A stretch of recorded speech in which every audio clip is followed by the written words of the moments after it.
P. O Sinar Pantura by Bahri Ahmad.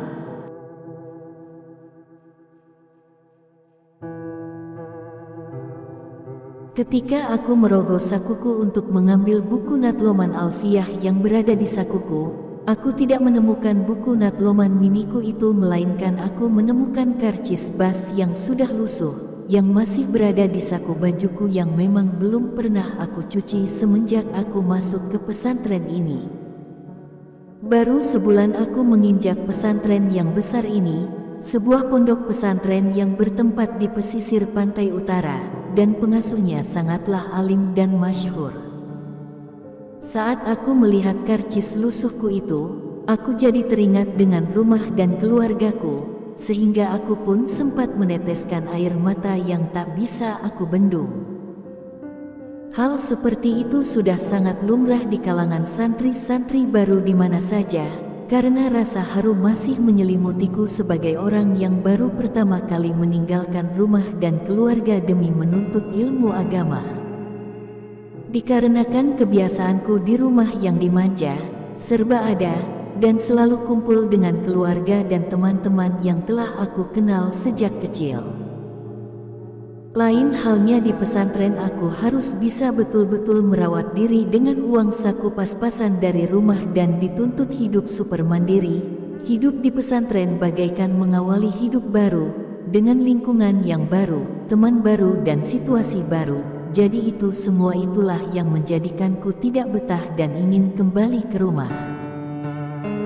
Ketika aku membuang karcis lusuh itu ke lantai pojok kamar, yang memang menurutku karcis itu memang sudah tidak berguna lagi, tiba-tiba seorang laki-laki berbadan besar dengan memakai songkok hitam sambil membawa beberapa kitab kuning yang ia rangkul. Ia mendekatiku dan menyodorkan tangan kanannya kepadaku. "Santri baru ya?"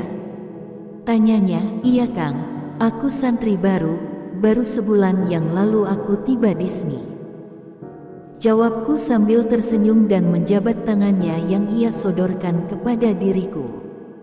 "Oh, ya aku maklumi, besok lagi kalau kamu mau membuang sampah, sekecil apapun itu buanglah pada tempatnya, jangan dibuang sembarangan seperti ini, nanti kamu bisa terkena hukuman membuang sampah sembarangan loh," tuturnya sambil mengambil karcis lusuh yang telah aku buang ke lantai tadi.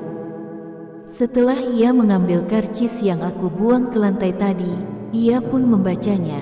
Dan setelah ia agak lama terpanah melihat karcis yang aku buang tadi, lalu ia memandangku dengan cukup lama, seolah-olah ia memendam banyak pertanyaan dan rasa penasaran. Aku pun mencoba menyapanya, tapi ia seakan-akan tidak mendengarkanku dan terus memandangiku dengan histeris. Setelah ia sadar, lalu ia melipat karcis lusuhku itu dan ia masukkan ke kantongnya. Tiba-tiba saja ia pergi tanpa ada kata perpisahan atau kata-kata lain. Ia seperti halnya orang yang habis melihat sesuatu yang mengerikan dan ketakutan. Aku pun cuek aja. Mungkin saja ia kaget kalau aku berasal dari daerah yang cukup jauh dari sini, pikirku saat itu. Aku pun melanjutkan kegiatanku seperti biasa. Setelah aku tanya ke teman sekamarku tentang siapa orang itu, ternyata dia adalah pengurus kebersihan di pondok ini, dan ia merupakan santri terlama di pesantren ini. Keesokan harinya setelah aku menjemur pakaianku yang telah aku cuci, tiba-tiba orang yang menegurku kemarin mendekatiku dengan membawa 2 orang temannya yang sebaya dengan dirinya. Waduh, mampus aku kali ini. Aku tidak bisa kabur dari taksiran kebersihan gara-gara kecerobohanku kemarin. Pikirku ketakutan ketika orang kemarin dan 2 orang temannya itu mengajakku ke tempat teduh di lokasi penjemuran baju yang berada di lantai 5 komplek asramahku. "Loh, sampean ini dari Lamongan ya Kang?" tanya salah satu dari mereka. "Iya, betul, aku berasal dari Lamongan," jawabku sambil meletakkan ember di lantai. "Maaf loh Kang, aku cuman mau tanya-tanya saja, gak bermaksud yang lain." "Sampean pas dari rumah kemarin hari apa?" Terus jam berapa? Dan betul sampean naik bas sinar pantura sesuai dengan karcis yang aku pegang ini? Tanyanya lagi padaku sambil menunjukkan karcis yang aku buang kemarin. Akhirnya aku pun menceritakan perjalananku ke pesantren sebulan yang lalu.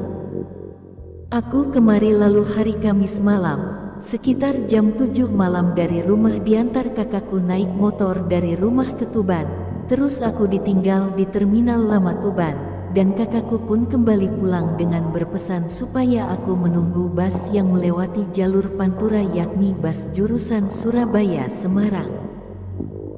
Setelah lama aku menunggu ada 2 bus yang sangat kencang sekali. Ketika aku melambaikan tanganku mereka tak memperdulikanku, mereka tetap saja kencang seakan-akan tak melihatku.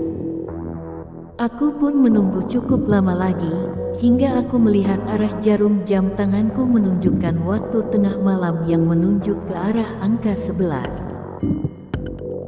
Waktu pun terus berlalu, suasana semakin sepi dan sunyi, tak satu pun orang yang berada di jalan raya ini, kecuali truk-truk besar yang mengangkut barang-barang berat, dan rasa dingin mulai mencekam tubuhku yang hanya tertutupi baju koko lengan pendek tanpa adanya jaket tebal yang melindungi tubuhku. Angin laut terus berhembus semakin kencang ditambah tetesan air hujan yang mulai berjatuhan, sedikit demi sedikit untuk membasahi jalan raya di hadapanku. Ketika aku hendak mencari tempat berteduh, dari kejauhan aku melihat sebuah bus yang sedang berjalan dengan amat pelan. Aku pun dengan sabar mencoba menunggu bus yang aku lihat tadi dengan berharap semoga saja menghampiriku. Setelah bus itu pas berada di hadapanku tanpa aku melambaikan tangan, bus tersebut berhenti dan membukakan pintunya buat diriku. Aku pun masuk dengan membawa 2 kardusku yang amat berat itu. Pas aku menginjak kakiku di pintu masuk bus, seorang kernet yang sedang duduk di bangku paling belakang menyapaku dari kegelapan. "Monggo mas, silahkan duduk di depan sana, kebetulan 2 bangku di depan sana lagi kosong, belum ada orang yang menempatinya," tawarnya sambil menunjuk bangku yang memang betul belum ditempati orang. Aku pun menuju bangku yang telah ditunjukkan oleh Pak Kernet tadi. Sambil berjalan menuju bangku depan dan mengangkat kardus-kardusku, aku melihat semua penumpang sudah pada terlelap oleh mimpinya masing-masing. Tak satu pun penumpang yang membuka matanya. Suasana bus kali ini sangatlah ramai. Tak satu pun bangku yang tersisa kecuali bangku yang telah diwarkan kepadaku. Setelah aku duduk beberapa menit di bangku itu, semua lampu yang berada di dalam bus itu langsung mati seketika. Dan bus pun berjalan dengan amat kencang.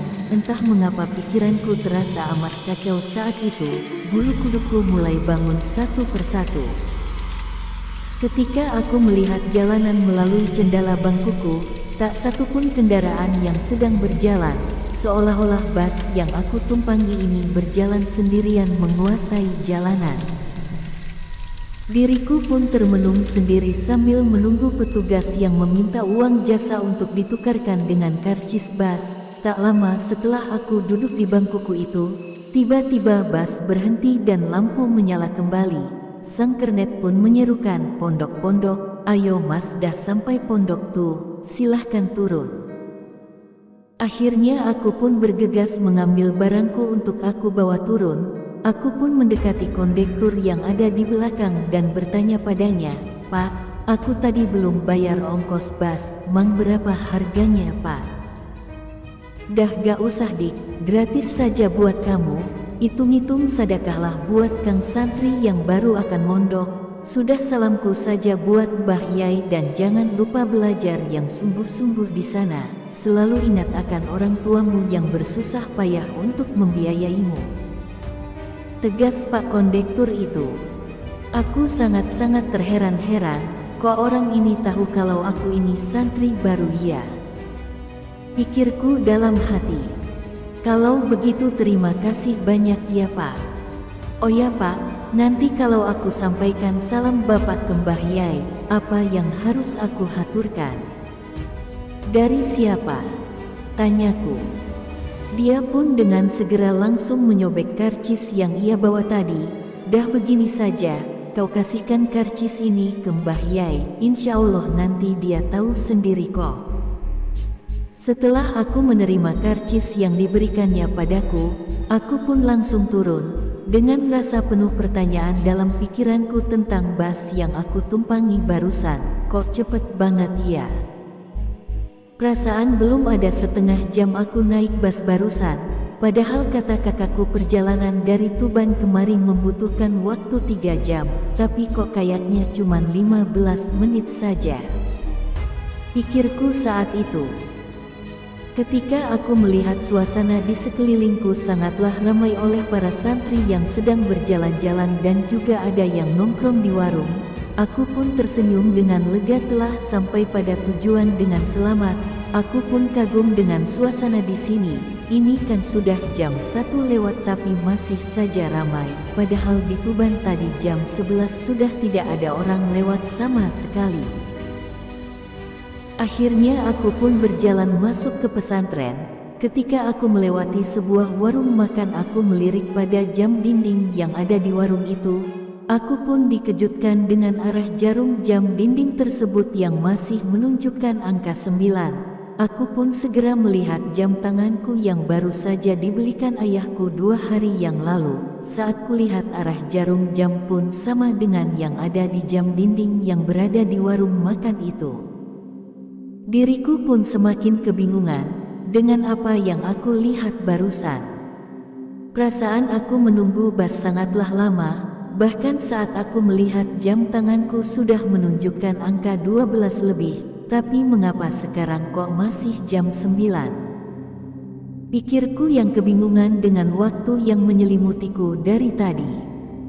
Aku pun mengakhiri ceritaku, dan salah satu dari 3 orang yang menemuiku itu bertanya padaku, "Yakin sampean kalau ini karcis dari bas yang sampean naiki lalu?"